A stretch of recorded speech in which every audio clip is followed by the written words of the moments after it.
యెహోవాను తిరస్కరింతురు. దృష్టులు పొగరెక్కి యెహోవా విచారణ చేయుడనుకొందురు. దేవుడు లేడని వారెల్లప్పుడు యోచించుదురు. వారెల్లప్పుడు భయము మనుకొని ప్రవర్తింతురు. నీ న్యాయ వీధులు ఉన్నతమైనవై వారి దృష్టికి అందకుండును.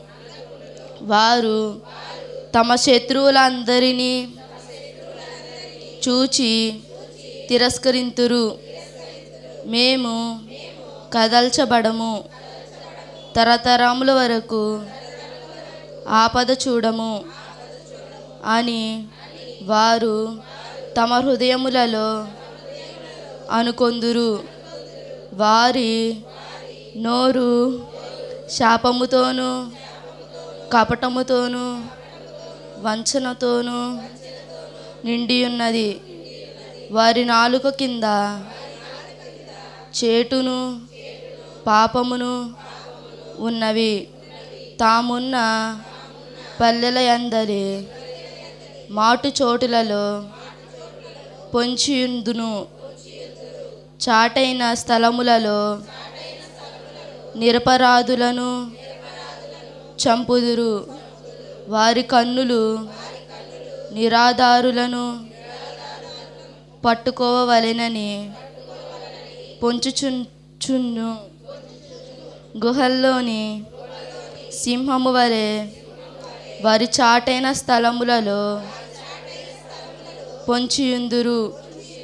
బాధపడు వారిని పట్టుకోన పొంచియుందురు. బాధపడు వారిని తమ వలలోనికి లాగి పట్టుకుందురు.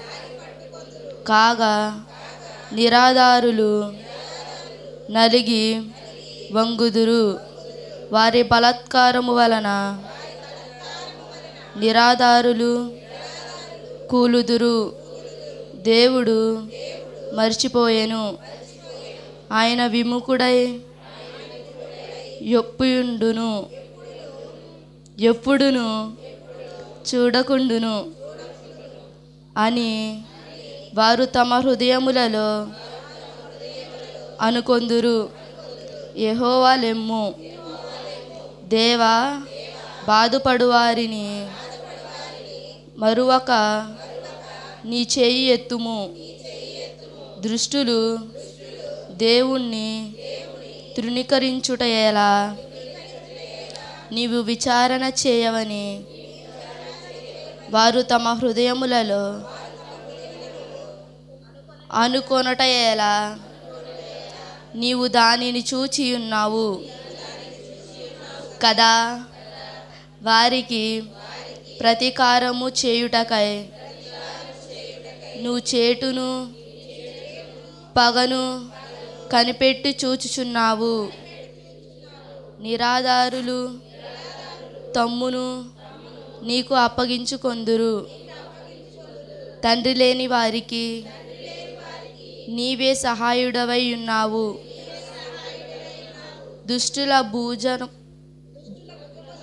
దృష్టుల భుజమును విరగొట్టుము.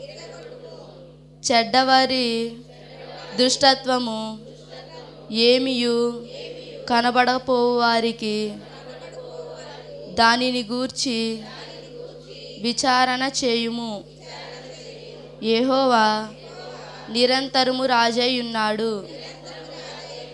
ఆయన దేశములో నుండి అన్యజనులు నశించిపోయిరి. యెహోవా లోకులు ఇకను కారకులు కాకుండానట్లు బాధపడు వారి కోరికను నువ్వు వినియున్నావు. తండ్రి లేని వారికిని నలిగిన వారికిని న్యాయము తీర్చుటకై నీవు వారి హృదయము స్థిరపరచితివి. చెవియొగ్గి ఆలకించుదురి.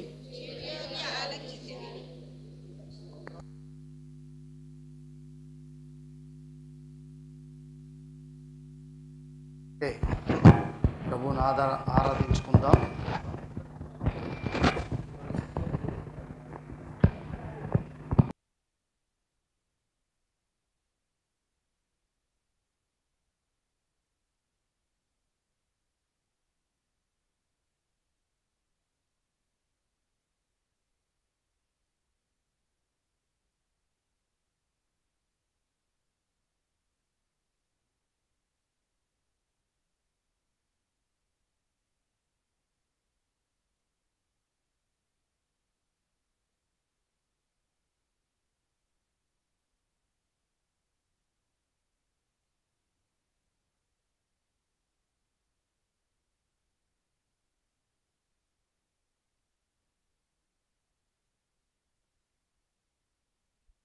కార్లు ఇరోషనాలు అవుతుంటే అయినా సరే కరువు పనికి వెళ్తానే ఉంటా. నేను బాగా నేర్చుగా ఉంది, మా కోడలు అంది, వచ్చేస్తాయి ఇలా నువ్వు కరువు పనికి ఉండు ఇంటికాడ అంది. వెళ్తానమ్మా. అయినా సరే నేను అంటే నాకు మట్టి పని అంటే చాలా ఇష్టం. నేను చిన్నప్పటి నుంచి ఆ పనే చేసా. సరే ఆ రోజు ఇంటికాడ ఉండాను. అయినా సరే మళ్ళీ తెల్లారి వెళ్తానే ఉంటా. బాగా నీరసంగా ఉంటుంది, అసలుకి బాగా ముట్టికిలు పడిపోయినట్టుగా కూర్చోబద్దు అయింది, పడుకోవాలనిపిస్తుంది. అయినా సరే నడిచి వెళ్తాం నాకు అని నా మనసులో నేనే తీసుకయ్యా, నాకు ఈ లోకంలో బతకాలని లేదు. ఎన్నిసార్లు నేను గృహాలు లేక ఇళ్ళమ్మడి తిరుగుతున్నా, నేను నాకు బతకాలని లేదని నేను నా మనసులో నేనే కూర్చొని కుర్చీలో ఆలోచించుకుంటే నేను అలా ప్రార్థన చేసుకుంటూ ఆ మనసులో ఉన్నా. అంటే అయినా సరే బాగా నేర్చుకుంటాం. ఒక రోజు నా మనసులో నేనే ఏంటంటే వాళ్ళ షుగర్ ఏమన్నా ఉందేమో అని వర్క్ చేయించుకున్నా. ఇక్కడ వర్క్ చేసుకుంటే ఏమీ లేదమ్మా బాగానే ఉందన్నారు.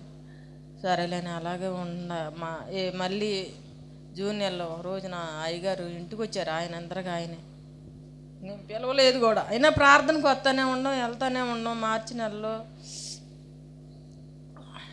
అయ్యగారు వచ్చిన తర్వాత జూనియర్లో అయ్యగారు ఇంటికి వచ్చి ప్రార్థన చేశాడు ఆయలేసి. అసలు నాకు ఎంత శక్తి వచ్చినట్టుగా, నాలో ఎంత ఉత్సాహంగా అన్నం తిన్నా. జలుబు ఎటు వెళ్ళిపోయింది, నా తల నొప్పి, కాళ్ళు చేతులు లాకినాడు. ఎంత శక్తి వచ్చిందంటే అంత శక్తి వచ్చింది. నేను ఎక్కువగా గవర్నమెంట్ హాస్పిటల్లో బిళ్ళలే వాడతా. నేను అక్కడ కూడా వాడినా కూడా కిడ్నీలు ప్రాబ్లం అయితే వేసుకో మాకు అంటున్నారు అందరూ. అయినా సరే ఎంతో శక్తి వచ్చింది. అయ్యగారు వచ్చి ప్రార్థన చేసిన తర్వాత నాలో నాకే అసలు జలుబు కూడా తగ్గిపోయి, ముక్కుకుంటా నోట్లో గుంట కూడా ఎంత తేమడ వచ్చేది. అసలు పనికి వెళ్ళినా కూడా నేను ఎడంగా కూర్చొని అన్నం తినేదాన్ని, అట్లా ఉండేదాన్ని. అసలు అయ్యగారు ప్రార్థన చేసిన తర్వాత నాకు సొంతంగా కూడా డబ్బులు లేవు, ఈ పని డబ్బులు ఏం పడతలేదు. అయ్యగారు ప్రార్థన చేసి టీ తాగాయని టీ పెట్టించింది మా కోడలు. బాగానే ఉంది. మళ్ళీ ఇల్లు ఖాళీ చేయమని వారమే టైం ఇచ్చారు. వర్షం వస్తుంది, తుఫాన్గా వచ్చినట్టుగా తుఫాన్ అంటున్నారు, తుప్పర పడుతుంది. నేను ఎక్కడికి వెళ్ళాలి అసలు మా స్థితి ఏంటని నేను ప్రార్థన చేసుకొని మనసులో నేనే కుమిలిపోతున్నా. మళ్ళీ కుమిలిపోతుంటే సరే శుక్రవారం డబ్బులు కడదామని సోమనాథ్ దగ్గరికి వెళ్ళాయి. ఏమా మరి ఇల్లు ఖాళీగా ఉంది కదా, ఎప్పుడు అంటున్నావు కానీ రావు పెట్టవు అని అంది సుమలత. సరే ఒక మాట అడుగు చూడు అని వారమే టైం ఇచ్చారు. కానీ నేను అనలేదులే, కానీ అంతో నేను వారం టైం ఇచ్చారు అని ఇక వెళ్తే అడగవే అంటే అడిగిందంట. అడిగితే రమ్మన్నారికి సరే నేనేం చేశానంటే మళ్ళీ వారం ఆగిన తర్వాత వెళ్ళి ఇల్లు కడిగి వచ్చిన తర్వాత నా మనసు రావట్లే అక్కడికి వెళ్తానికి. అది కట్టలేమేమో, మళ్ళీ ఇంకెక్కడికి వెళ్ళాలా అని 3000 రూపాయలు ముందే భజన ఏమన్నారని. సరే నేనే అయ్యగారితో ప్రార్థన చేసుకుని లోపలికి వెళ్ళిన తర్వాత ప్రార్థన పెట్టించుకుందాం కదా అనుకున్న. పోయిన సోమవారమే ఒక రోజున మా అబ్బాయి ఏం చేశాడంటే పనికి వెళ్ళి వచ్చి బండి బయట పెట్టి లోపలికి వచ్చి కాళ్ళు చేతులు కట్టుకొని అలా మా చిన్నమ్మ మురుచుకుంటున్నాడు. ఇలాగా అటు పైన ఇల్లు కడుతున్నారు. కడుతుంటే ఆయన వెనక రానిచ్చి బండి కొంచెం అక్కడ సైకిల్ పెట్టినా కూడా తీయాలి అడ్డం, అక్కడ రోడ్డు అంత తిరుగు అనమాట. లారీ తొక్కేసింది బండి అంతా, వెనకాలంతా ఇట్లా అప్పచ్చి అయిపోయింది. ఏంటని అసలు నాకు కాళ్ళు చేతులు వణుకొచ్చేసి బీపీ డౌన్ అయిపోయి అసలు బాగా టెన్షన్ వచ్చేసింది. వచ్చి 3 రోజులు కూడా కావట్లేదు. ఎట్లా జరిగింది ఏంటా ఏసయ్యా అని ప్రార్థన చేసుకుంటున్నాను. నా మనసులో కాళ్ళు చేతులు వణుకుతున్నాయి. పిల్లగాడేమో ఏంటన్న ఇట్లా చేసావు, నన్ను గాకేయొచ్చుగా అన్నాడు డ్రైవర్ని.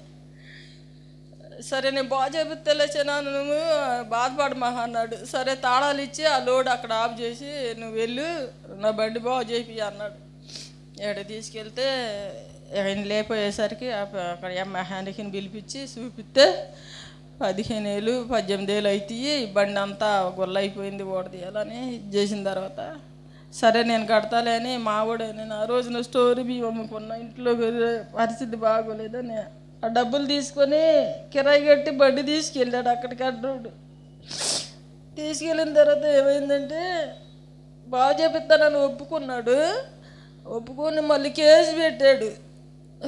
పనికి వెళ్ళాడు వీడు వేరే వాళ్ళ బండి మీద. కేసు పెట్టిన తర్వాత నేను ఆ ధైర్యంగానే ఉన్నాను. నేను ఆ రోజు అంతా ప్రార్థన చేసుకున్న రేత్రి 12 దాకా. కేసు పెట్టాను తర్వాత రామన్నాడామా, మరి నేను అందుకే పనిలో ఉంచి వచ్చాను అంటే ఏం భయం లేదు వెళ్ళయ్యా అని నేను అనుకున్నా. వేసి రక్తం వేసి పంపించిన తర్వాత 10, 8, 9 వచ్చేసారు. వచ్చేసిన తర్వాత ఎస్ఐ గారు తిట్టాడంట, మరి నువ్వు అట్ట ఎందుకు చేసావు అది ఇదని. ఆ బండి అంటారు వచ్చి మళ్ళీ 11 వచ్చి స్టేషన్ కాడికి రమ్మంటున్నాడు. వెళ్ళొద్దు జోజి, అటు జరిగేది అటు జరిగేది, అవసరమైతే బండి వదులుకున్నాలే, ఎంతగానో మన దాని ఇద్దరు కాదులే అని నేను జోజితో చెప్పిన తర్వాత తెల్లారి వచ్చి నేను తెల్లారి గట్ల ప్రార్థన చేసుకుంటా. తెల్లారి వచ్చి ఆ అందరికి ఆయన డబ్బులు ఇచ్చి వెళ్ళిపోయాడు. డబ్బులు ఇచ్చి ఇదిగోచానని 15,000 రూపాయలు బండి ఖర్చులకి నీకు అని సామానం తెచ్చుకొని ఇచ్చి వెళ్ళాడు. ఎంత నాకు దేవుడు మేలు చేశాడు కానీ నీటి లేదని వెళుతుంటే ఇంటింటికి జనం ఎక్కడు వెళ్తాడని సూటిపడి మాట్లాడుతున్నా. వాళ్ళు కూడా హెల్త్గా చూస్తాం, ఇంటింటికి వెళ్తున్నది. అది దేవుడు నాకు సాగుతుంది. ప్రార్థన చేయండి అమ్మ, నా గృహం కోసం నా బిడ్డ మారాలని, నా మనవడు చదువులు న్యాయం చేయాలని ప్రార్థన చేయండి.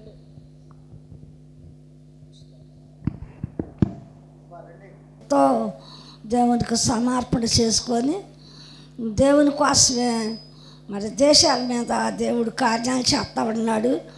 మరి ఎంతో ఇసరపేట, మరి శ్రీరాంపురం, మరి ఇటు చూస్తే మరి కొమ్మూరు ప్రభు తీసుకెళ్తున్నాడు. ప్రార్థన చడిచిన కాడల్లా కార్యాలు చేస్తున్నాడు. మరి మొన్న రేత్రి ఇక్కడ పడుకుంటే అమ్మగారు నన్ను తాకింది వచ్చి, అవైతే ఇక్కడ లేదు కానీ ఇంట్లో ఉన్నారు. నన్ను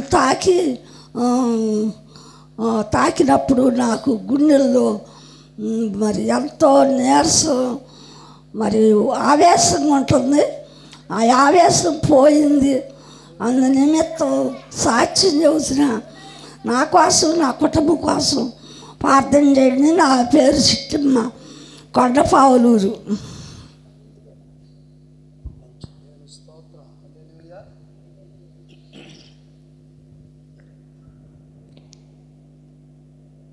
సాక్ష్యాల కొరకు ఒకరు ప్రార్థన చేయండి. చెప్పబడిన సాక్ష్యాల కొరకు, చెప్పబడిన సాక్ష్యాల కొరకు ఒకరు ప్రార్థన చేయండి.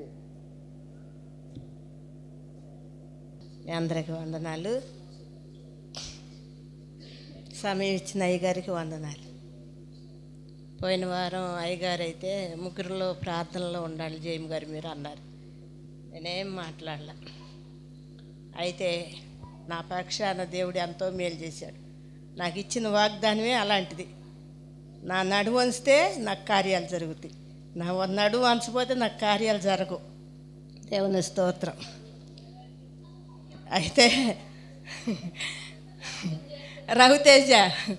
రవితేజ ఇంటి గురించి ఇద్దరు భార్యాభర్తలు మేము కరువు పనికి వెళ్తే ఇల్లంతా ఎప్పదీశారు. ఇల్లంతా ఎప్పదీసి తల్లికి నేను అనుకున్న ఇల్లు అయితే ఎప్పదీశారు, ఇవన్నీ తీయట్లేదు, వానలు అయితే బాగా వస్తున్నాయి, మరి ఇదంతా మునిగిపోతే అంత కప్పలు మయమైపోతాయి, పాములు మయమైపోతాయి, మా పరిస్థితి ఏంటయ్యా అని అనుకుంటా ఉండేదాన్ని. ఆదం గారు అయితే తరచుగా తిడతా ఉండేవాడు. అయ్యా నువ్వెందుకు తిడతావు, ఆయన కార్యాలు ఎప్పుడు జరుగుతాయి అప్పుడే జరుగుతాయి, నువ్వు మేలకొండ ఊరికి అంటూ ఉండేదాన్ని. అయితే ఇక ఈయన ఆదం గారు బాధపడలేక ఈ రవితేజ పని మానుకోవటం, ఆ బండి కోసం పోవటం. ఆ బండి అయినా ఇదిగో అదిగోని అంటూ రావటం లేదు. అయితే సరేలే అని చెప్పి అయ్యగారు ప్రార్థనలు ఉండమన్నారుగా. అయ్యా నీ కార్యాలు నేను ప్రార్థన చేస్తే జరుగుతాయి అన్నావు కదా, మరి నా పక్షాన్ని మీరు కార్యాలు జరిగించాలయ్యా, కొక్లేను రావాలి, కొక్లేను అంటే ట్రాక్టర్లు రావాలని చెప్పి ప్రార్థన చేసుకున్నా. దేవుని కృపను బట్టి మంచి కార్యాలు జరిగించాడు మా పక్షాన. పాత మట్టి అంతా తీసేసి మరలా అయ్యా మరి మట్టి కూడా సిద్ధపరచాలయ్యా, నువ్వు మట్టి కోసం కూడా నా పిల్లలు తిరగలేరని అనుకున్నప్పుడు ఆయన అంతటికి ఆయనే వచ్చి రేపు మట్టి దోలుతారమ్మా, రవితేజాన్ని సిద్ధపడమని అన్నాడు. సరేలే అని చెప్పి దేవాన్ని స్తోత్రం అన్న. మా ఇంట్లో మొదటగా మందిరం వేసుకునేటప్పుడు నా దగ్గర 750 ఉన్నాయి. ఆ 750కి అయ్యగారు నేను మందిరం వేపిస్తాను, అయ్యగారు మట్టి దోలిస్తా మందిరం వేసుకోండి అన్నప్పుడు అటేపు ఈ టేపు రాజరత్నం గారు లేయమ్మ గారు వాళ్ళ ఇంటికాడ నుంచి ఇటేపున, ఈ టేపునేమో కొర్లపాటి ఆదం గారు వాళ్ళ ఇంటికాడ నుంచి ఇటేపున అట్ట ట్రాక్టర్లు ఆగిపోయి అప్పుడు కూడా దేవుడు మా పక్షాన కార్యం జరిగించాడు. ఆ గొయ్యి అంతా బూడిపిచ్చాడు. అదే రీతిగా మొన్న కూడా చర్చి కాడ నుంచి ట్రాక్టర్ లాగినాయి, మళ్ళీ ఇటు వచ్చి లేయమ్మ గారు వాళ్ళ ఇంటికాడ నుంచి ట్రాక్టర్ లాగినాయి. ఎవరికి ఇన్ని ట్రాక్టర్లు వెళ్తున్నాయి అని చెప్పి ఆశ్చర్యంగా జనం చూసుకున్నారంట. పలానా ఆదం గారు వాళ్ళ ఇంటికి వెళ్తున్నాయి అని అంటే ఇక అవన్నీ వచ్చి గవ్వ అమ్మ ట్రాక్టర్లు ఆగిపోయినాయిరా, ఎవరికి పోయట్లేదు వాళ్ళు మట్టి అని అంటే, అని మేము మట్టి దోలించుకుంటున్నాగా మాది అయిన తర్వాత మీకు దోలుతారులే అన్నప్పుడు దేవుడు మా పక్షిని ఎంతో మేలు, ఎంతో కార్యాలు మా బిడ్డల విషయంలో, నా భర్త విషయంలో, నా విషయంలో నేను కూడా చనిపోయిన దాన్ని బ్రతికాను. ఎందుకంటే దేవుని పని చాలా చేయాల్సి ఉండ కాబట్టి. నా చిన్న బిడ్డల గురించి, నా భర్త గురించి, నా బిడ్డల గురించి రక్షణ మనసు పొందుకోవాలి.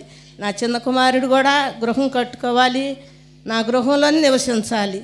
ఈ చిన్న సాక్ష్యం జీవించును కాక. ఆమె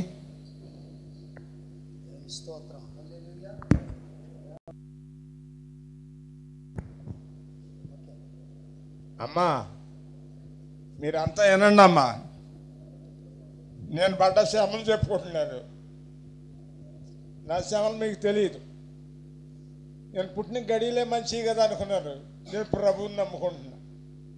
అదెవరో ప్రభు అంటే నేను లెక్క చేసేవాడిని కాదు, అందరినీ ఎలా కాలం చేసేవాడిని. అట్లాంటి ఇప్పుడు నాకు ప్రభు కావాల్సి వచ్చి నేను మొరపెట్టుకుంటున్నాను. అయ్యా నీచపు మాటలు, నిందలో మీ అందరికి చెప్పుకుంటున్నాను. ఇది సాక్ష్యం చెప్పాలని నా కోరిక ఉండి మీ అందరికి మొరపెట్టుకుంటున్నాను. అది నా చిన్న కుమారుడు. నేను ఊళ్ళో నుంచి వచ్చి గడగడ వణుకుతున్నా.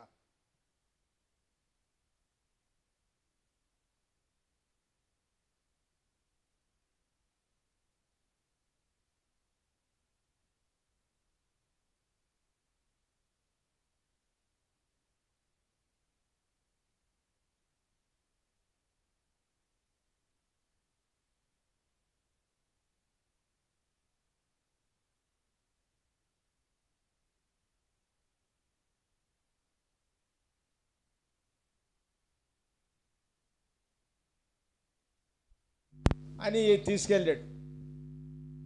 డాక్టర్ గారి దగ్గరికి తీసుకెళ్తే డాక్టర్ గారు ఏమన్నాడంటే, ఆయన ఇక్కడ తీసుకొని రావాలి అర్జెంటుగా, మందులు వచ్చినాయి అన్నాడు. సరేనని మందులు తీసుకొని ఉండాడని వెళ్ళాను. వెళ్ళకుండా చూశాడు.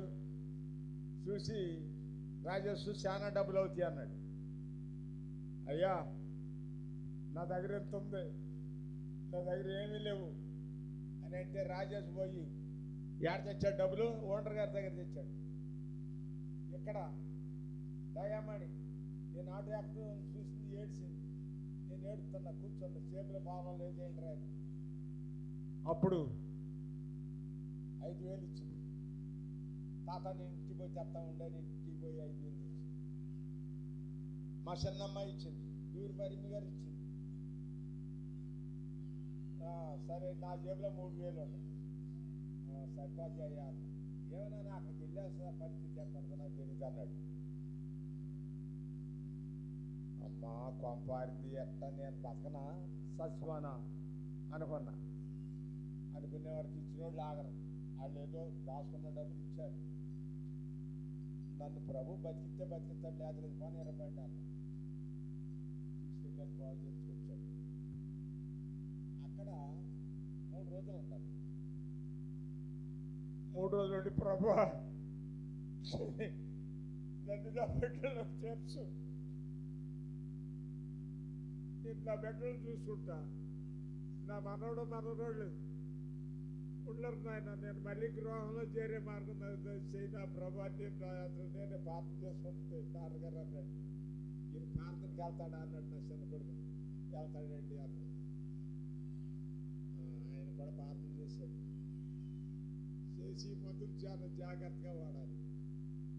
మీ నాన్న 15 రోజుల్లో నడిపించే బాధ్యత నాది. పత్యం జాగ్రత్త అయ్యా, చేస్తానయ్యా, పత్యం చేస్తానయ్యా అని ఆయన ముందు ఒప్పుకొని వచ్చా. కటికి ఉపవాసం పత్యం చేయాల్సి వస్తుంది. చేసి నోరు సై తప్పిపోయింది. అసలు ఏం దొరకదు ఇట్లా. ప్రభా, నాకు ఈ శ్రమలు ఇంకెంతకాలం పెడతాను నాయన, నేను నా నోరు సై తప్పింది, నా నోరు తెరవట్లేదు అని ప్రభుని అడిగా. మళ్ళీ ఆటో కట్టించా. డాక్టర్ గారి దగ్గరికి వెళ్ళి చెప్పా, డాక్టర్ గారు నేను బతకటం అసంభవం, నాకు ఏమీ రుచి దొరకట్లేదు, కడుపులోకి ఆహారం పోవట్లేదు అని. రాజేష్ అన్నాడు, నానా తొందరపడకాకు, డాక్టర్ గారు తప్పు చెప్పకాకు అంటాడు. చెప్పుకోకపోతే అక్కడ తెలిసిందిరా, చెప్పాలి అని చెప్పారు అన్నాడు. ఆదివారం నాడు ఈ మాంసం కాపుతాను, 2 ముక్కలే కొరకు అంతే, ఎక్కువ కొరకదు అంటే 2 ముక్కలు కూరండించుకొని 2 ముక్కలు కానీ. ఆ పేడం బాగుంది, పచ్చడి జాగ్రత్త అన్నాడు, చచ్చిపోతానేమో అని అట్ట కొంచెం తింటున్నా. ఇది తట్టిగా జనం చూసి ఏమంటున్నారంటే బాగుపడ్డాడు, బతికినట్టే, రాజేష్ నడిపిస్తున్నాడు, దేవుడు నడిపించేది పోయింది, రాజేష్ నడిపిస్తున్నాడు అంటున్నారు. సరే, ఆయన ఒక దేవుడే, ఆయన పట్టుకోవటానికి నన్ను నడిపించింది. సరే, మందులు వేసుకొని లోనికి వెళ్ళబోయేటప్పటికి నా ఒళ్ళు జారిపోయి బట్టలు ఖరాబ్ అయిపోతే ఆ తల్లి చిన్న కోళం ఆ బట్టలు తీసి అక్కడ బారబెట్టి మళ్ళీ కొత్త బట్టలు కట్టి ఆ దొడ్డికి కడిగి ఇచ్చి అంతంటే రాజేసి వచ్చాడు. ఆడ నుంచి ఏమైనా టూత్పేస్ట్ కడిగేవాడిని, నువ్వు ఆగం చేసుకుంటావు ఏంటి అన్నాడు. నా తండ్రికి అయితే నేను చేయనా, నా తండ్రి అంటాడు కదా అని చెప్తూ అని ఎవరు నా కడుపు తరిగిపోయి ఏడ్చుకుంటున్నాడు. ఏడకా మాయ, నువ్వు ఏడితే మేము చెయ్యం, నువ్వు ఏడకా మాయ అని అది అందాక నేను నా దుఃఖం నేను దిగమించుకొని ప్రభు నన్ను బతికించు, నేను సాక్ష్యం చెప్పుకోవాలి అని నేను సాక్ష్యం కోసం ఎదురు చూసుకుంటున్నా. ప్రభుని ప్రార్థన చేసుకుంటున్నా. నాకు ప్రార్థన రాదు, వాక్యం చెప్పడం రాదు. అప్పుడు బైబిల్ తీసుకుంటే వాక్యం అంతా వస్తుంది. ఏ కాగితం అయితే తీస్తున్నానో ఆ క్వశ్చన్ అంతా వస్తుంది. నేను ఆటో రానోడిని ఏంటిదా మా రాజేష్ అడుగుతున్నాడు, నువ్వు చదువు రాదుగా నాన్న, ఇది ఎట్లా గుర్తున్నాడు. ప్రభు నడిపిస్తున్నాడు, ఇదిగో ఈ వాక్యం తీస్తున్న చూడు అని చెప్పాక అప్పుడు ఆగాడు. అయ్యా, మీ అందరినీ నేను చెప్పుకోవచ్చు సాక్షి అయ్యా, నేను నీచం మాటలు పడుతున్నాను అయ్యా. ఈ నీచం మాటలు నాకు భరించలేక తింటున్నానో తింటలేదు నా ప్రభువు తెలుసు అయ్యా. నేను మీ అందరికి చెప్పుకునేది ఈ సాక్ష్యం కోసమేనమ్మా. నేను పురుగులు పడి చచ్చిపోతాను అన్నారు నిన్న. నాకు అప్పుడే అంతవరకే పడలేమా అని నేను అన్నాను. మనవరాలా ఆ మాట అయితే మీద నేను ప్రభువు సాక్ష్యం చెప్పుకోవాలని రాత్రి నుంచి నేను ఎప్పుడు నేను తెల్లారి ఎప్పుడు గుడిలోకి వెళ్ళాలి అని నా మనతో నేను ఉండాలి. మీ అందరూ చెప్పుకుంటున్నాను, మీ అందరికీ వందనాలు. నేను బతికించాడు నన్ను దేవుడు, నన్ను నడిపించాడు.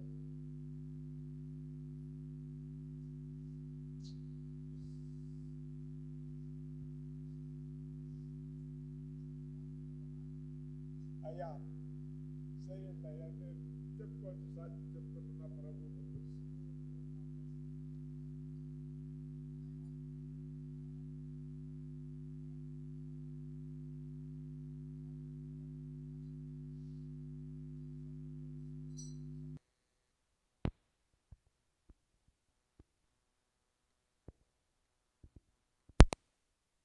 దేవుని సంఘము. అందుకనే ప్రియమైన మనం ఇప్పుడు ఆ ప్రకటన గ్రంథంలోకి వెళ్ళినట్టయితే ప్రకటన గ్రంథంలో మనం చూస్తూ ఉంటాం. ప్రకటన గ్రంథంలో ఏంటి ఈ 2వ అధ్యాయంలో, ప్రకటన గ్రంథం ఈ 2వ అధ్యాయంలో ఆయన అంటాడు, ఎఫెసీలో ఉన్న సంఘపు దూతకి ఇలాగూ వ్రాయుము, 7 నక్షత్రములు తన కుడి చేత పట్టుకొని 7 దీపస్తంభముల మధ్యన సంచరించువాడు చెప్పు సంగతులేమనగా, నీ క్రియలను, నీ కష్టమును, నీ సహనమును నీ నెరుగుదును. హల్లెలూయా. ప్రియదేవులారా, ఎంత కష్టమైనా, ఎంత శ్రమైనా, ఎంతో ఓర్పుతో ఇక్కడ సహవాసం ఏం చేస్తుందండి? సంఘం, దేవుని సంఘం ఏం చేస్తుంది? మాట్లాడండి, ఏం చేస్తుంది? ఏంటి ప్రియదేవులారా?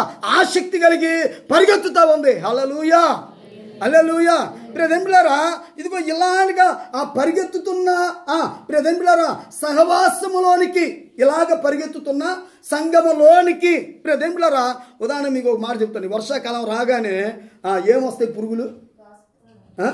వర్షాకాలం రకరకాల పురుగులు వస్తాయి, రకరకాల పురుగులు వస్తాయి. గాజు పురుగులు, తర్వాత ఈ వర్షాకాలం రాగానే అవి ఏమంటే అంటారు, లైట్ వెళ్తురుకోమంటే ఉసిళ్ళు వస్తాయి. ఇంకా ఏంటి, ఇంకా రకరకాల పురుగులన్నీ వస్తామంటాయి. ఈ పురుగులు ప్రియదేవులారా ఉదాహరణకి ఇదిగో మరి తలుపులు వేయకపోతే అవి ఏం చేస్తాయి?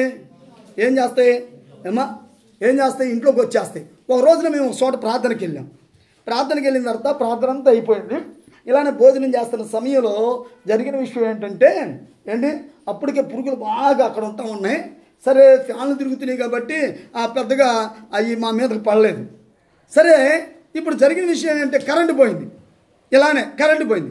కరెంటు పోగానే జరిగిన విషయం ఏంటంటే ప్రియ సోదరులారా, అక్కడ ఏం జరిగిందంటే చూడండి, మేము అన్నం తింటా ఉన్నాం, ఈ పురుగులు వచ్చేసి ఆ యొక్క అన్నంలో పడిపోతా ఉన్నాయి. ఇప్పుడు ఆ అన్నం మేము తినాలా వద్దా? ఎట్ట తింటామా? తినలేం. ఎందుకంటే మాకు తెలుస్తుంది ప్రియదేవులారా. కాబట్టి ఇప్పుడు ఆ అన్నం తినలేం. కాబట్టి ఇప్పుడు ఇదిగో ఇవి ఆగాలంటే ఖచ్చితంగా వాటికి సరిపడా వాటికి ఆనకట్ట ఏదన్నా వేయాలి. ఏమేస్తాం మరి? ఏమేస్తాం? ఒకటి కరెంట్ వస్తే ఫ్యాన్లు తిరుగుతాయి కాబట్టి కొంత ఆనకట్టేసినట్టయింది, అవునా కదా? తర్వాత ప్రియదేవులారా ఆ లైట్ వెళ్తురు, ఆ లైట్ కింద కూర్చోకుండా ఇంకొద్దిగా అవతలకి వెళ్ళి కూర్చుంటాం. కాబట్టి అప్పుడు కొద్దిగా బాగుంటుంది. ఇప్పుడు ఆటంకం ఏమి ఉండదు. ఆమేన్, హల్లెలూయా. చూడండి ప్రియదేవులారా, మన విశ్వాస జీవితం కూడాను నిజంగా ఈ ఎఫెసీలో ఉన్న సంఘము దేవుని సంఘం. ఆమేన్, హల్లెలూయా. ఎఫెసీలో ఉన్న దేవుని సంఘము ప్రియదేవులారా ఎంతో అన్యోన్యంగా వెళ్తా ఉంది. ప్రేమలో ముందుకెళ్తుంది. అనేకమైన విషయాల్లో నిజంగా కష్టపడతా ఉంది ఈ సంఘం. అయితే ఒకానొక సమయంకి వచ్చేసరికి ప్రియదేవులారా ఇదిగో ఈ యొక్క మరి ఆ సహవాసంలోనికి అదే ఇక్కడ ఏమంటాడంటే చూడండి, మనం చూసినట్లయితే నీ క్రియలను, నీ కష్టమును, నీ సహనమును నీ నెరుగుదును. నీవు దుష్టులను సహింపలేవనియో అపోస్తులు కాకియే తాము అపోస్తులమని చెప్పుకొను వారిని పరీక్షించి వారు అబద్ధికులని నీవు కనుగొంటివనియో నీవు సహనము కలిగి నా నామము నిమిత్తము భారం భరించి అలయలేదనియో నేను ఎరుగుతున్నాను అని అంటాడు. హల్లెలూయా. చూడండి ప్రియదేవులారా, కొంతమంది యేసు ప్రభువు చెప్పాడు. ఏమని చెప్పాడంటే ఇదిగో మీ మధ్యకి మత్తయి సువార్త చూద్దాం. మనం మత్తయి సువార్త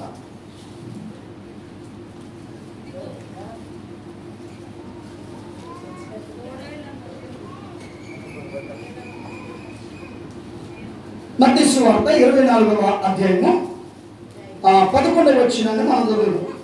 11వ వచనం లేదా 10వ వచనం చదువుదాం. అనేకులు మత్తయి సువార్త 24వ అధ్యాయము 10వ వచనం నుండి అభ్యంతరపడి ఏంటి ఒకరినొకడు అప్పగించి ఏంటి ఒకరితోనొకడు ద్వేషింతురు. ఎందుకు ఇలా జరుగుతుందంటే అనేకులైన అబద్ధ ప్రవక్తలు వచ్చి పలువురిని మోసపుచ్చెదరు. అక్రమం విస్తరించిన చేత అనేకుల్లో ప్రేమ చల్లారును. చాలు ప్రియ సోదరి సోదరులారా, చూడండి ఇక్కడ ఏం చెబుతున్నారంటే అనేకులు అభ్యంతరపడి ఒకరినొకడు అప్పగించి ఒకరినొకడు ద్వేషించురు. అనేకులైన అబద్ధ ప్రవక్తలు వచ్చి పలువురిని మోసపు. ఎందుకు ఈ ద్వేషభావం అంటే ప్రతిమల ఎంతో అన్యోన్యంగా ఎంతో ప్రతిమల ప్రేమతో ఎంతో పరిశుద్ధతతో ఎంతో నీతి నిజాయితీతో ఎంతో క్రమశిక్షణలో ఉన్న దేవుని సంఘములోనికి ప్రతిమల ఇదిగో మరి ద్వేషం రావటానికి, దేవుని సంఘములోనికి అసూయ రావటానికి, దేవుని సంఘములోనికి విభేదాలు రావటానికి, దేవుని సంఘము సన్నగిల్లిపోవటానికి ప్రతిమల ఇదిగో ఎవరో ఒకరు కారకులు. అవునా కదా ప్రజలారా? అందుకే ఇక్కడ ఏమంటాడంటే యేసు ప్రభువు ఇదిగో అబద్ధ బోధకులు లేకపోతే అబద్ధపు క్రీస్తు వీళ్ళు బయలుదేరి ఏం చేస్తారంటే ప్రజలారా ఇదిగో సత్యమును అడ్డగించే పరిస్థితికి వస్తా ఉంటారు. సత్యాన్ని అనుసరించనివ్వరు. అదే ఇక్కడ గల్తీలకు రాసిన పత్రికలో మనం చూస్తూ ఉంటాం. ప్రజలారా ఇదిగో అపొస్తలుడైన పౌలు గారు గల్తీ సంఘానికి కూడా అదే తెలియజేస్తా ఉన్నాడు. ఈ 5వ అధ్యాయం మనం చూస్తే 7వ వచనం, మీరు బహుగా పరిగెత్తుచుంటిరి సత్యమునకు మీరు బాగుగా పరిగెత్తుచుంటిరి సత్యమునకు విధేయులు కాకుండా మరి దేనికి విధేయులుగా ఉండాలి? మీరు బాగానే పరిగెత్తుతున్నారు. ఇప్పుడు ఎవరికి విధేయులుగా ఉండాలంటే సత్యమునకు, యథార్థతకు. ప్రజలారా దానికి మారు పేరు ప్రభువైన యేసుక్రీస్తు. హల్లెలూయా. యేసుక్రీస్తు ప్రభువుకు ఇప్పుడు సంఘం ఎలా ఉండాలంట? విధేయత కలిగి ఉండాలి. ఆమేన్. హల్లెలూయా. ఏం కలిగి ఉండాలంట? ప్రజలారా సంఘం యొక్క క్షేమము చాలా అవసరం అండి ఈ దినాల్లో. ప్రజలారా సంఘముగా మనం ఉన్నప్పుడు సంఘం యొక్క క్షేమము దేవుడు కోరుకుంటున్నాడు. ప్రజలారా ఇదిగో సంఘము క్షేమంగా ఉంటేనే ప్రజలారా ఇదిగో ప్రభు ఆనందిస్తాడు. కాబట్టి సంఘము క్షేమంగా ఉండాలంటే సంఘము యేసు ప్రభుని విడిచిపెట్టకూడదు. ఆమేన్. హల్లెలూయా. సంఘము ప్రజలారా ఇదిగో యేసుక్రీస్తు ప్రభుని విడిచిపెట్టకుండా యేసుక్రీస్తునే చూస్తూ నడవాలి. అందుకనే అపొస్తలుడైన పౌలు గారు ఒక మాట ఏమంటాడంటే చూడండి, మనం హెబ్రీయులకు రాసిన పత్రిక 12వ అధ్యాయాన్ని మనం చూస్తే, హెబ్రీయులకు రాసిన పత్రిక 12వ అధ్యాయాన్ని చూస్తే ఇక్కడ అంటాడు, ఇంత గొప్ప సాక్షి సమూహము కూర్చోండి.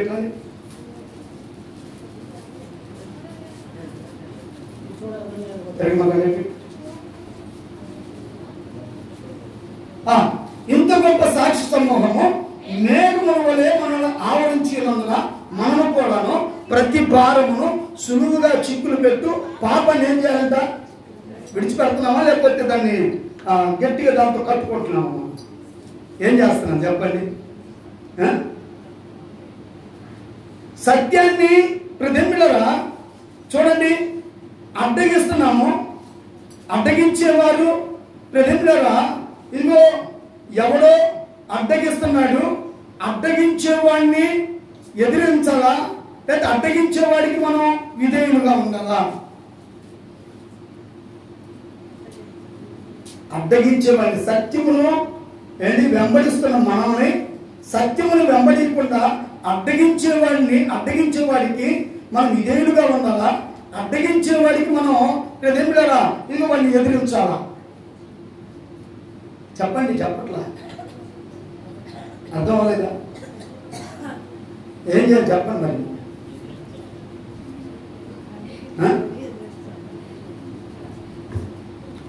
ఏమని చెప్తాను నేను?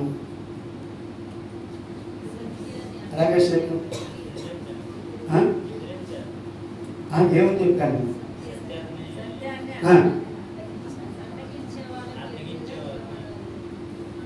సత్యమును అడ్డగించేవాడు ఒకడున్నాడు. వాడికి విధేయులం కావాలా లేదా వాడిని ఎదిరించాలా? వాడిని ఎదిరించాలి. ఎందుకంటే ప్రియదేవులారా, వాడు సత్యమునకు అడ్డంగా ఉన్నాడు, మనల్ని ఎలనీయకుండా ఆటంకపరుస్తున్నాడు. ప్రియదేవులారా, దేవుడు సహవాసము ఎలా పొందాలంటే చాలా అన్యోన్యంగా, పరిశుద్ధంగా, క్రమంగా, క్రమశిక్షణ కలిగి, ప్రియదేవులారా, ఇదిగో ఒక సిద్ధాంతములో సంఘము అంటే ఏ సిద్ధాంతం అంటే దైవభక్తి కలిగిన సిద్ధాంతములో సంఘము. అది ఏ సంఘం అంటే యేసుక్రీస్తు రక్తములో కడగబడిన పరిశుద్ధ సంఘము. ఆమేన్, హల్లెలూయా.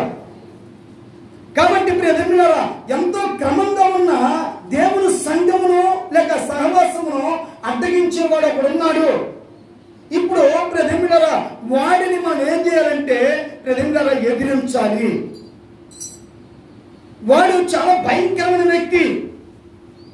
ప్రియదేవులారా, ఎందుకు వాడు అడ్డగిస్తున్నాడంటే మనం సత్యమును వెంబడించినట్లయితే ప్రియదేవులారా దేవుని రాజ్యమును మనం స్వతంత్రించుకుంటాం. హల్లెలూయా. సత్యమును వెంబడించినట్లయితే దేవుడితో మనం ఉంటాం. హల్లెలూయా. సత్యమును మనం వెంబడిస్తున్నట్లయితే ప్రియదేవులారా, ఇదిగో 20 పెద్దలతోనూ కోట్లాది కోట్ల గోతలతోనూ బహు జన సమూహంతో కూడా దేవుణ్ణి ఆరాధించే పరిస్థితిలో మనం ఉంటాము. ప్రియదేవులారా, ఇక్కడ మనం సత్యమును అనుసరిస్తే, కాబట్టి సత్యమును అనుసరించకుండా అడ్డుపడేవాడు ఒకడున్నాడు. వాడు సులువుగా పెట్టేస్తాడు సీకులు. చాలా జాగ్రత్తగా ఉండాలి. ఇక్కడ దేవుని సంఘం ఇక్కడ చాలా జాగ్రత్తగా ఉండాలి, క్రమం కలిగి ఉండాలి సంఘము. ప్రియదేవులారా, ఇదిగో ఆ తుమ్ము వచ్చినప్పుడు ఊడిపోయే ముక్కులాగా సంఘం పడదు. అర్థమవుతుందా మీకు? అంటా ఉంటారు ఇక తుమ్మితే మన మధ్య అంటే ఎప్పుడో నచ్చిన నేను అంటే అంత చిన్నోడు కాదు, వయసులోనే ఉన్నా. అప్పుడు నేను పనిచేసే ఎదురుగా ఒక కారు మెకానిక్ షెడ్ ఉంది. నేను చాలాసార్లు చెప్పాను, మళ్ళీ ఒకసారి చెప్తున్నాను. సరే, ఈయన ఒక ఆయన కారు వేసుకొని వచ్చి ఆ షెడ్లో పెట్టేశాడు. బయటకు వచ్చాడు. బయటకు వచ్చి కొద్దిసేపు అట్టి తిరిగాడు. అతను తుమ్మాడు. సరే, తుమ్మిన తర్వాత ఆయన ఎత్తుకోవడం ప్రారంభిస్తున్నాడు. తుమ్మిన తర్వాత ఎత్తుకుంటున్నాడు. సరే, ఏం ఎదుగుతున్నాడు అని చెప్పేసి వెళ్ళి నేను అదే పనిగా పరీక్ష పెట్టి చూస్తామన్నా నాకేం అర్థం కావట్లా. ఆయన అటు చూస్తున్నాడు ఎదుర్కొంటా ఉన్నాడు. సరే, ఈ మెకానిక్ షెడ్తో అన్నాను, మెకానిక్ షెడ్ పనిచేసే అతనితో అన్నాను, అన్న ఏంటన్నా ఆయన వెతుకుతున్నాడు ఏంటి అంటే తర్వాత చెప్తాను ఉన్నాను. సరే అని చెప్పేసి ఏంటి ఆయన ఎదుగుతూనే ఉన్నాడు. సరే, మొత్తం మీద వెళ్ళిపోయాడు. నేను ఊరుకోలే, మళ్ళీ అడిగా, అన్న ఏంటన్నా అంటే అప్పుడు అన్నాడు, ఆయన పన్ను గూడు పడిపోయిందంటే. తుమ్మితే పన్ను పడిపోయింది. ఏ పన్ను అది? కట్టడి పన్ను, బంగారు పన్ను. ఏంటి ఇది ఊడి పడిపోయింది. కాబట్టి దానికోసం ఎదుగుతున్నాడు. దానికోసం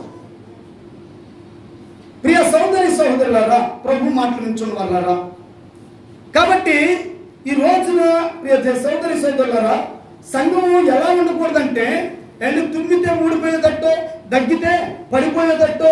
ప్రియదేవులారా, సంఘము అంత బలహీనంగా ఉండకూడదు. ఆమేన్, హల్లెలూయా. అంటే ప్రియదేవులారా, ఏదైనా శ్రమ వచ్చినప్పుడు, లేకపోతే ఏదైనా కష్టం వచ్చినప్పుడు, లేకపోతే ఏదైనా ప్రియదేవులారా పరిస్థితులు సంభవించినప్పుడు, లేకపోతే ప్రియదేవులారా సంఘములో ఏదైనా సమస్య వచ్చినప్పుడు సంఘము చెదిరిపోయే స్థితిలో ఉండకూడదు. ఆమేన్, హల్లెలూయా. అర్థమవుతుందా? ప్రియదేవులారా, అందుకని అపోస్తలుడైన పౌలు గారు ఎఫెసీ సంఘానికి ఎక్కడుండి లేఖ రాస్తున్నాడంటే, ప్రియదేవులారా ఒక విషయాన్ని పౌలు గారు చెప్పడం వలన ఇది తప్పు అని చెప్పడం వలన ఆయన తీసుకెళ్లి చెరసాలలో వేశారు. చెరసాలలో వేసి నేను తలపట్టుకొని ప్రియదేవులారా కూర్చోాలా? తలపట్టుకొని కూర్చోాలా?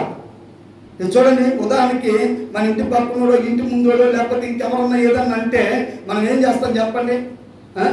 చూడండి, వాళ్ళ గురించి ఏకేస్తాం, ఫుల్గా ఏకేస్తాం. తర్వాత అంతటితో పోయిందా అంటే తర్వాత మళ్ళీ బాధగా ఇంట్లో కూర్చోంటారు. బాధగా ఏంటంటే ఎవరైనా సరే అడిగారు అనుకోండి, ఏంటి అలా ఉన్నామని ఇప్పుడు చెప్తారు, ఇదిగో నేనేంటో నీకు తెలుసుగా, కాబట్టి నన్ను ప్రియ సోదరులారా, ఇది కాబట్టి ప్రియ దేవుని బిడ్డలారా, సంఘం అలా ఉండకూడదు. ఆమేన్, హల్లెలూయా. బైబిల్ గ్రంథంలో ఏమని రాయబడుతుందంటే, అపవాది అనేవాడు గర్జించు సింహం వలె తిరుగుతున్నాడు వాడు. ఏంటి ప్రియ దేవుని బిడ్డలారా, ఎందుకు వాడు తిరుగుతున్నాడంటే, విశ్వాసులు ఏంటి క్రీస్తు యేసు రక్తములో కడగబడిన ఆ విశ్వాసులు, పరిశుద్ధులుగా మార్చబడిన విశ్వాసులు, వీళ్ళకు క్రమం ఉంది. ఏంటి వీళ్ళు క్రమశిక్షణగా నడుస్తూ ఉన్నారు. ప్రతిమిలరా వీరు దైవభక్తి విషయంలో చాలా నిలకడగా ఉన్నారు.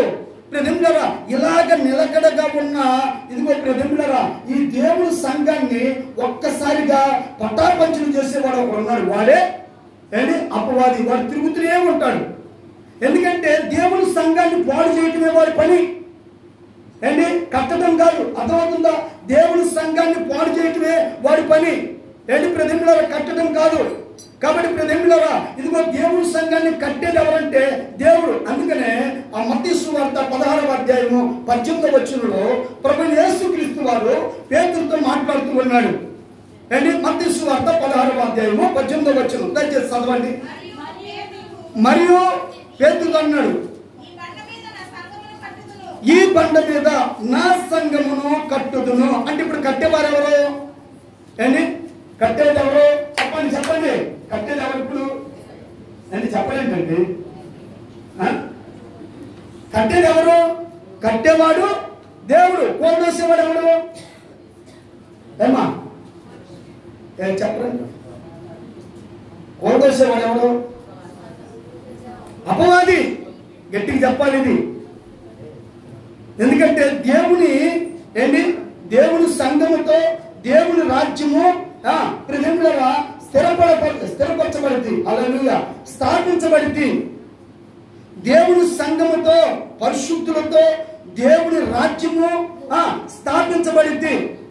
కాబట్టి దేవుని రాజ్యములో ప్రజలుగా ఇదిగో స్థిరపరచబడిన ఈ పరిశుద్ధులతో దేవుని రాజ్యం ఎలా ఉంటుందంటే ప్రజలుగా పరిశుద్ధంగా ఉంటుంది, న్యాయముగా ఉంటుంది, యథార్థంగా ఉంటుంది, నీతిగా ఉంటుంది, ప్రజలుగా ఘనంగా ఉంటుంది. హల్లెలూయా. అర్థమైందా? అది దేవుని రాజ్యములో ఉండవలసిన ఒక ప్రత్యేకమైన విధి అన్నమాట. కాబట్టి దేవుని రాజ్యము దేవుడు ఎలా ఉంచాలనుకున్నాడో ఆ రాజ్యము ఎవరి ద్వారా దాన్ని స్థాపించాలనుకున్నాడంటే ప్రజలుగా చూడండి, ఈ పరిశుద్ధులుగా క్రీస్తు యేసు రక్తములో కడగబడిన పరిశుద్ధులుగా ప్రజలుగా ఈ పరిశుద్ధులతో దేవుని రాజ్యమును దేవుడు స్థాపించాలనుకున్నాడు, స్థాపిస్తాడు. ఆమేన్, హల్లెలూయా. అయితే దేవుని రాజ్యము స్థాపింపబడకుండా దేవుని రాజ్యమును చెడగొట్టడానికి అంటే ప్రజలుగా ఎవరి చేత అయితే దేవుని రాజ్యము స్థాపింపబడిందో ప్రజలుగా ఆ పరిశుద్ధులైన విశ్వాసులను సహవాసములో నుంచి ప్రజలుగా లేకపోతే ఇగో సత్యములో నుంచి తొలగించేవాడు సాతానుడు. అర్థమవుతుందా మీకు? ప్రజలుగా ఇప్పుడు సంఘము ప్రజలుగా ఇదిగో మరి చాలా విషయాల్లో ఆ క్షీణించిపోయే సంఘముగా ఉంది. బలహీనపరచబడుతుంది. ప్రజలుగా ఇదిగో సంఘం ఎలా ఉందంటే ప్రజలుగా ఇదిగో పాయలుగా ప్రజలుగా ఇదిగో ఆ విభజించబడుతుంది. ఇలా ఉండటానికి కారణం ఏంటంటే ప్రజలుగా కారణము ఈ సత్యమును అడ్డగించేవాడు అపవాదే. ఈ విషయాన్ని మనం జ్ఞాపకం చేసుకోవాలి.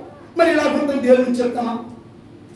అలా ఉంటాం, సంఘం అలా ఉంటాం దేవుని చెప్తాం. కాబట్టి దేవుడు అపొస్తలుడైన పౌలును పట్టుకొని ఈ పౌలు ద్వారా ఎఫెసీలో ఉన్న ప్రాంత ప్రజలకి దేవుడు సువార్త అందించి అందించబడిన తర్వాత ఈ పౌలు గారి సరసల్లో పోయబడితే ప్రజలుగా అక్కడ ఉన్న కొంతమంది ఏం చేస్తున్నారంటే దేవుని సహవాసమును పాడు చేయాలని, దేవుని సంఘమును పాడు చేయాలని ప్రజలుగా రకరకాల ఆ దురభిప్రాయముల చేత నడిపించబడుతూ ఉంటే ప్రజలుగా అలాగా సంఘము పాడైపోద్దేమో అని పౌలు గారు ఇదిగో సరసాల్లో ఉండి లేఖ రాస్తూ ఉన్నాడు. అబ్బాయి మీరు సచ్చిన వారి వలె ఉన్నారు, పాపముల చేత అపరాధముల చేత ఇగో సచ్చిన వారి వలె ఉన్నారు.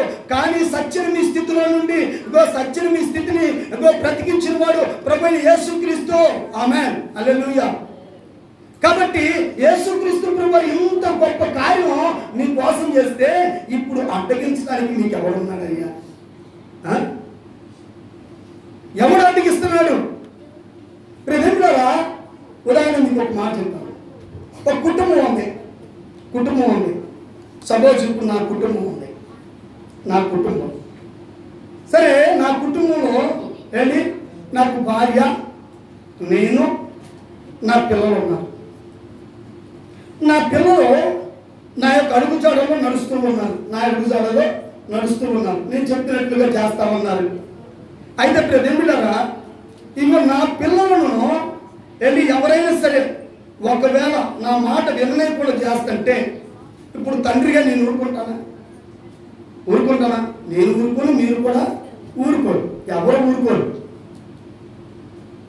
ప్రతిమిడరా, నోరు లేని మూగ జీవాలు కూడా, నోరు లేని మూగ జీవాలు కూడా, అవి ప్రాకు పురుగులే కావచ్చు, ఆకాశ పక్షులే కావచ్చు, జంతువులే కావచ్చు, ఏవైనా సరే ప్రతిమిడరా, మనుషులే కాదు, ఇలాంటి ఈ ప్రకృతిలో ప్రతిమిడరా ఉన్న జీవరాశులన్నీ కూడాను వాటి పిల్లలను ఎవరైనా ఏదైనా చేస్తున్నారంటే, లేకపోతే వాటి బుద్ధులను ఎవరైనా సరే తీసుకెళ్తున్నారంటే ఊరుకుంటే, పంది ఉందనుకోండి, పంది కంపడి పిల్లలను చేసింది. పంది, కుక్క కూడా అలాగనే చేసింది. సరే, ఈ పంది దగ్గరికి వచ్చి పంది పిల్లని ఎవరైనా తీసుకుని వెళ్తుంటే, పోతే పోయింది ఒక పిల్ల అనుకుంటుందా? ఈ పంది అనుకుంటుందా? ఒకవేళ అది 10 పిల్లలు చేసింది అనుకో, 9 పిల్లలు అక్కడికి వదిలిపెట్టినే ఈ పిల్లని ఎవరైతే తీసుకుని వెళ్తున్నాడో వాడిని వెంటాడింది. అవసరం వస్తే వాడిని చీల్చేసింది కూడా, వాడిని చీల్చేసింది. ఎందుకంటే ఆ బిడ్డ మీద ఉన్న మమకారము అలాంటిది. హల్లెలూయా. కుక్క కూడా అంతే. ప్రియమిత్రులారా, ఒకవేళ ఇదిగో కుక్క ఒక 12 మంది పిల్లలు చేసింది అనుకోండి, 12 పిల్లలు చేసింది అనుకో, ఒక పిల్లని ఎవరైనా తీసుకెళ్తుంటే ప్రియమిత్రులారా ఊరుకుంటుందా? ఏం చేస్తుంది? ఎమ్మడి పడింది, ముందు కలవటమే పడింది, ఇంతే. అలాగే ఏదైనా సరే ఈ సృష్టిలో ఉన్న ఏ జీవరాశి అయినా తన పిల్లలను ఎవరైనా సరే ఏదైనా తీసుకెళ్ళినా లేకపోతే వాటికి హాని తలపెట్టాలని చూసినా ఏ తల్లి కూడా ఊరుకోదు. ప్రియమిత్రులారా, క్రీస్తు యేసు రక్తములో కడగబడిన సంఘము పరిశుద్ధ సంఘము. ఈ సంఘానికి దేవుడు ఒక క్రమం ఇచ్చాడు, ఒక క్రమశిక్షణ ఇచ్చాడు. సంఘాన్ని ప్రియమిత్రులారా ఆయన తన రెక్కలతో కప్పి ఉన్నాడు. ప్రియమిత్రులారా, ఇప్పుడు ఆయన యొక్క రెక్కల కింద ఉంచబడిన దేవుని సంఘము. ప్రియమిత్రులారా, ఇదిగో సత్యమును బట్టి నడుస్తున్న ఈ సంఘమును ప్రియమిత్రులారా ఇదిగో అడ్డగిస్తుంటే దేవుడు ఊరుకుంటాడా? ఆయన ఏం కొట్టడం, తిట్టడం, కానీ ఆ సంఘాన్ని హెచ్చరికలు చేపిస్తున్నాడు. హల్లెలూయా. మీరు అలా ఉండకూడదు అని. ఆమేన్. హల్లెలూయా. మీరు అలా ఉండకూడదు. మీకు ఒక క్రమం ఉంది, ఒక క్రమశిక్షణ ఉంది. ఇదిగో మీకు కాపురున్నాడు, మీకు మందిరం ఉంది, మీకు ఇది ఉంది, మీకు అది ఉంది. మీరందరూ కూడా ఒక ఇదిగో ఆ శిక్షణలో ఉన్నవారు. కాబట్టి మిమ్మల్ని అడ్డగించేవాడు ఎవరైనా సరే వాడు దుష్టుడు సంబంధాన్ని దేవుని యొక్క లేఖనము ఖచ్చితంగా సెలవిస్తాం. కాబట్టి ప్రియ దేవుడులారా, దేవుని సంఘము చాలా ప్రాముఖ్యమైనది కనుక అందుకనే పౌలు గారు సరసాలో ఉన్నప్పటికీ కూడా దేవుడు ఆయన ప్రేరేపించి రాపిస్తూ ఉన్నాడు, జాగ్రత్త ప్రియ దేవుని సంఘం అని. అందుకని ప్రియ దేవుడులారా, ఇప్పుడు పౌలు గారు ఇదిగో ఈ లేఖ రాసిన తర్వాత ఇదిగో లేఖలు రాస్తా ఉన్నాడు. ఆయన కూడా చనిపోయాడు. ఆయన కూడా చంపేశాడు. చంపేశాడు కాబట్టి ఆయన చనిపోయాడు. ఇక అయితే దేవుడు తన సంఘాన్ని గురించి ఆపాడా? చెప్పడం ఆపేశాడా? పౌలు గారి తన సంఘాన్ని గురించి చెప్పడం ఆపేశాడా? ఆపలా. ప్రియమిత్రులారా, ఆయన సంఘమును కాపాడుకునే విషయంలో ఆయన పిల్లలు ఆయన కొరకు నియమింపబడిన పిల్లలు ఎంతమంది బలైనా సరే సంఘం మాత్రం స్థిరంగా పరిశుద్ధంగా ఆయన రాజ్యముగా కట్టబడాలన్నదే దేవుని యొక్క ఉన్నతమైన ఉద్దేశం. హల్లెలూయా, హల్లెలూయా. కాబట్టి ప్రియమిత్రులారా, ఆయన సంఘమును ఆయన రాజ్యముగా స్థాపించడానికి ప్రియమిత్రులారా ఇదిగో దేవుడు తన సేవకులను ఏర్పాటు చేసినప్పుడు ఆ సేవకులు ఒకవేళ చనిపోయినా చంపేయబడ్డా ప్రియమిత్రులారా ఆ సేవకులు తోలనాడబడుతున్నా ప్రియమిత్రులారా దేవుడు మాత్రము తన సేవకులను అలాగైనా అప్పగిస్తాడేమో కానీ తన సంఘాన్ని మాత్రం విడిచుకోవడం ఆయనకి ఇష్టం లేదు. ఆమేన్. హల్లెలూయా. ఇదే మనం తెలుసుకోవాలి. ఎందుకంటే ఆ సంఘము ఆయన రక్తంలో కడగబడింది. ఆమేన్, హల్లెలూయా. ఎవరి రక్తంలో? నేను మిమ్మల్ని అడుగుతాను, మీరు విజయ్ కుమార్ రక్తంలో కడగబడ్డారా, యేసుక్రీస్తు రక్తంలో కడగబడ్డారా? విజయ్ కుమార్ అనేవాడు ఎవడు? చెప్పండి, ఎవడు? మీకోసం రక్తం కార్చిన వాడు కాదు. మీకోసం రక్తం కార్చిన వాడు కాదు. నా రక్తం దేనికి పనిచేస్తే? ఒకవేళ నా రక్తం పనిచేస్తే ఒకరికి, అది కూడాను కొంతకాలం బ్రతికించడానికి పనిచేస్తేమో, అందరికి పనిచేయదు. అందరి కొరకు నా రక్తం పనిచేయదు. ఒకవేళ రక్తం ఎక్కడ పోయిందనుకో, ప్రజలురా ఇక నా బ్లడ్ గ్రూప్ బట్టి ఆ వాళ్ళ బ్లడ్ గ్రూప్ కూడా కలిస్తే కొద్దిగా ఇవ్వడానికి అవకాశం ఉంటుంది. అంతేగాని వాళ్ళ పాపాలను పోగొట్టడానికి నా రక్తం పనిచేయదు. ఎందుకంటే నేను పాపినే కనుక. అయితే ప్రజలురా, ఈ విజయ్ కుమార్ అనే వ్యక్తి ఎవరు అంటే దేవుడు దాసుడు. ఆమేన్, హల్లెలూయా. దేవుడు దాసుడు అంటే ఆయనకు దాసుడుగా ఆయన సంఘమును కాపాడటానికి దేవుడు ప్రజలుగా ఉంచిన పరిధిలో ఆయన చిత్తాన్ని నెరవేరుస్తున్నవాడు. ఆమేన్. ఏ సేవకుడైనంతే. అర్థమైందా? ఈ పరిధిలో నువ్వు ఉన్నానా, ఈ పరిధిలో నువ్వు ఈ పని చేయి. ఉదాహరణ మీకు ఒక మాట చెప్తాను. కొంతమంది పొలం పనులకు వెళ్ళే వాళ్ళు ఉంటారు. ఒక రైతుకి 10 ఎకరాలు ఉంది కానీ ఒక ఎకరంలో ఇద్దరితోనే పని ఉందనుకో, ఒక ఎకరంలో ఇద్దరితోనే పని ఉందనుకో మొత్తం మీద ఆ ఇద్దరిని 10 ఎకరాలు కలిగిన రైతు చూడండి, ఒక 10 మందిని తీసుకెళ్తారా? ఒక పొలంలో పనికి ఇద్దరే కావాలి, లేదా 3 కావాలి. అంతేగాని ఆ 3నే తీసుకెళ్తారా, ఎక్కువ మందిని తీసుకెళ్తారా? ఆ పొలంలో ఎంతమంది అయితే అవసరమో అంతమందినే తీసుకురమ్మని మేస్త్రికి చెప్తాడు. అలానే ఒక బిల్డింగ్ కట్టేటప్పుడు కూడా ప్రతిమిలారా మేస్త్రి ఏం చేస్తాడంటే ఆ పొలంలో చెప్తాడు అనమాట. ఏమని చెప్తాడు? ఇదిగో మీరు ఈ బిల్డింగ్ దగ్గర మీరు ఈ పని చేయండి. ఇంకో బిల్డింగ్ ఉందనుకో అక్కడికి పంపిస్తూ ఉంటాడు. సేవకులు కూడా దేవుడు అంతే. ప్రతిమిలారా, ఇదిగో ఈ పరిధిలో దేవుడు అని పెట్టాడు. ఈ పరిధిలో దేవుడిని పెట్టి ఇదిగో నా సంఘాన్ని నీకు అప్పగిస్తున్నా, దీన్ని జాగ్రత్తగా నువ్వు వాక్యము చేత నడిపించాలని చెప్పేసి నాకు చెప్పేశాడు. ఇప్పుడు నేను ప్రజలు ఈ పరిధిలో ఉన్న దేవుని సంఘాన్ని అనగా పరిశుద్ధపరచబడి క్రీస్తు యేసు రక్తములో పరిశుద్ధపరచబడిన మిమ్మలను నేను జాగ్రత్త చేయటమే. ఎవరి కోసం జాగ్రత్త చేయాలి? ఎవరి కోసం అమ్మా? ఎవరి కోసం చెప్పండి, ఎవరి కోసం? యేసు రాజుగా వచ్చుచున్నాడు, భూలోకమంతా తెలుసుకుంటారు. యేసు రాజుగా వచ్చుచున్నాడు, భూలోకమంతా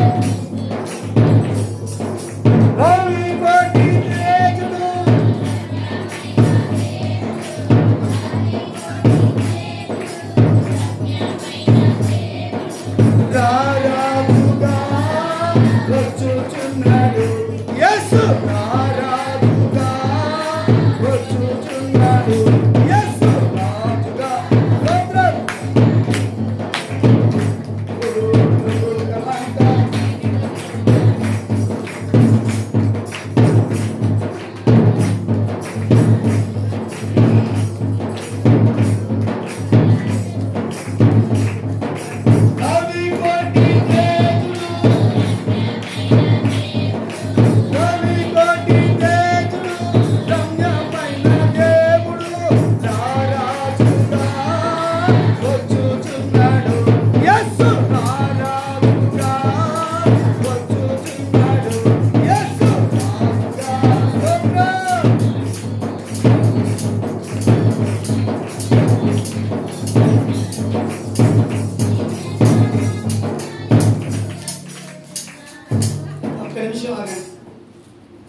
ఒక పాట జరిగినప్పుడు చేయాలి, ఒక వాక్యం చదవడం చేయాలి, ఒక ప్రార్థన చేయడం చేయాలి. ఇంకెట్లా మీకు పాట వస్తుంది.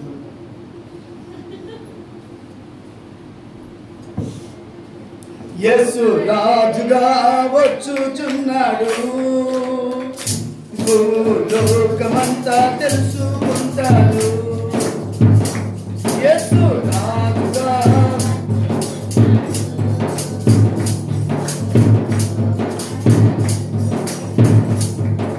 రవి కోటి తేజులు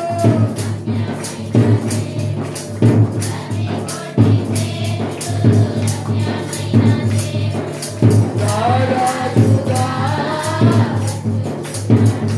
యేసు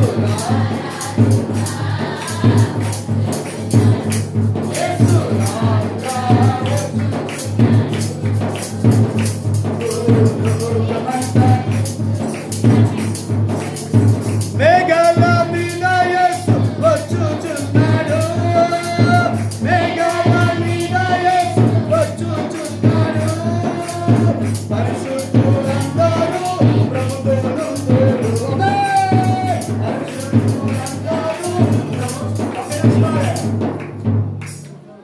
మేఘాల మీద ఆయన వస్తున్నాడు. ఎవరుంటారు ఆయనతో? ఎవరుంటారు? ఎవరు వాళ్ళు? యేసు యేసుక్రీస్తు రక్తంలో కడగబడకుండా మీరు పరిశుద్ధులుగా ఎట్లా తీర్చబడతారు? నేను ఇందాక చెప్పాను, ఈ పరిశుద్ధులైన క్రీస్తు యేసు రక్తంలో కడగబడిన పరిశుద్ధులు ఏంటి? దేవుని రాజ్యముగా దేవుడు వారిని స్థాపిస్తాడు. ఆమేన్. హల్లెలూయా. అర్థమైందా మీకు? అర్థమైందా? ఎవరు పడితే అని కాదు ఏంటి? ఎవరు పడితే వాళ్ళు పరిశుద్ధంగా లేకుండా ప్రజలారా ఒకప్పుడు పరిశుద్ధమే, ఒకప్పుడు నీతిగా నిజాయితీగా నడిచిన వాళ్ళనే, ఒకప్పుడు క్రమంగా ఉన్నాం. ఇప్పుడు క్రమం ఏది? క్రమశిక్షణ ఏది? ఇప్పుడు పోయిందిగా. అవునా కదా? ఇప్పుడు ఎట్టుంటావు? వెళ్తావా? మేఘాల మీద యేసు వచ్చుచున్నాడు మేఘాల మీద యేసు మేఘాల మీద యేసు అందరూ చేతులు ఎత్తి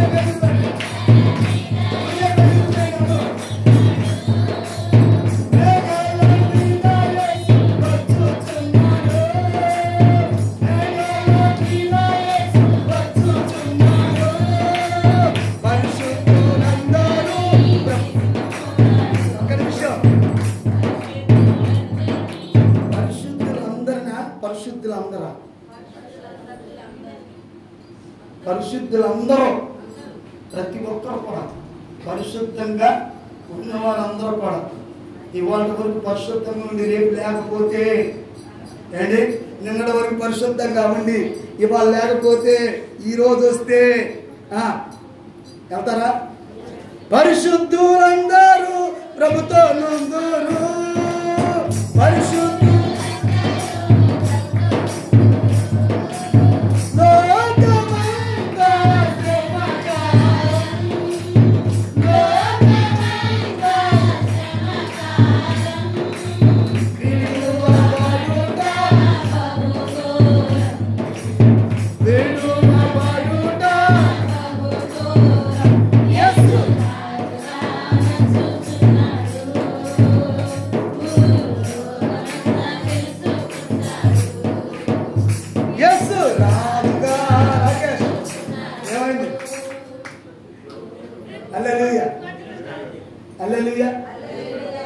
ఎవరెవరితో ఉంటారండి?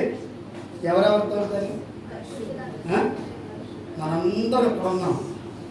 నాతో మీరు, మీతో నేను, అంటే మనందరం కలిసే ఉన్నాం. కానీ ఎత్తబడేది మాత్రం ఎవరంట? ఎందుకంటే సత్యమును బట్టి నడిచే వారందరూ కూడా ఎత్తబడతాడు. ఆమేన్. హల్లెలూయా. ప్రజలారా, నువ్వు సత్యమును బట్టి నడుస్తూ ఉన్నప్పుడు నిన్ను అడ్డగిస్తారు. ఏమని? ఉదాహరణకి మీకు ఒక్క మాట చెప్పి నేను ముగిస్తాను. టైం కూడా అయిపోయింది. ఎందుకంటే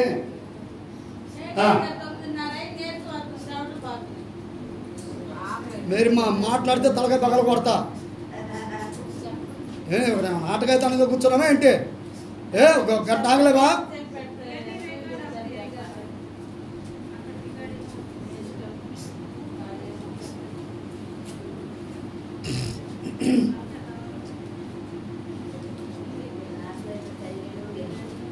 ఏంటిది? అసలు చక్కగా అట్టముటట్టుగా కాలుతా ఉంది పెను మీద. అంత వేడి ఎక్కువ ఉంది పెను. అవునా కాదా? ఒక్కసారిగా పెను మీద నీళ్ళు పోతే అట్టే అంతసేపు కావాలి. ఇప్పుడు ఆ?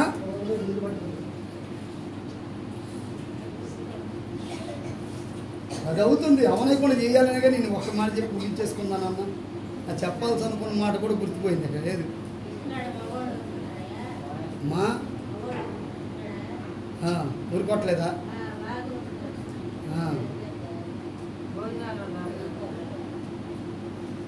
అందుకనే ఈ మగవాళ్ళ కోసం ప్రార్థన చేయండి. ఈ మగవాళ్ళ కోసం ప్రార్థన చేయటానికే మరి దేవుడు మిమ్మల్ని రక్షించుకుంది. ప్రభా నా భర్తను మార్చయ్యా, నా పిల్లలు మార్చయ్యా.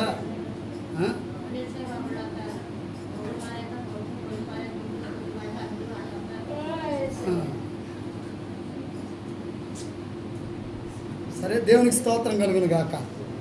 ప్రార్థన చేసుకుందాం. ప్రార్థన.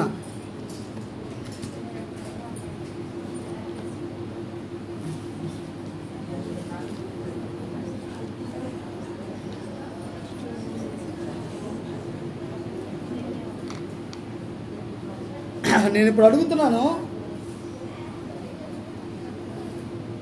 మీరు వచ్చే టైం ఎంత? ఒక్క నిమిషం.